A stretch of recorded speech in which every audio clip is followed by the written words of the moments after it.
Hi, my name is Ed Spur, and this is Congress by Year, a tool that I'm submitting to the Congressional Data Competition. Now, Congress by Year is a way of taking a look at results for a search and plotting those over time. So in this case, we're looking at a fairly simple search with the term wheat against the bills database, which in govinfo.gov goes from 1993 to the present. Now, do note this is a proportional chart. We're not just looking at raw numbers for this search, we're also looking at the proportion between that search in terms of the return and the total and the database as a whole.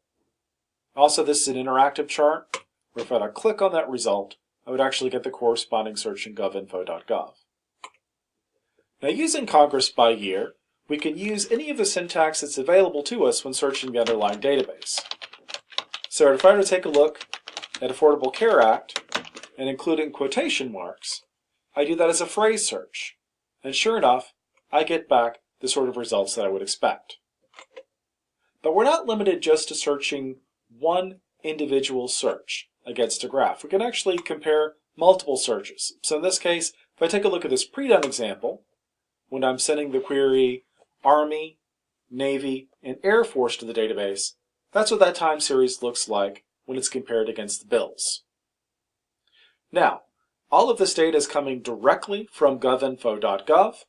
There's not currently a native API to govinfo.gov, but it is possible to send queries to the underlying database that runs the web server using a post query and using an intermediary to make sure that we get that JSON data back in a way that can be consumed by the web client. Again, my name is Ed Spur, and this is Congress by Year.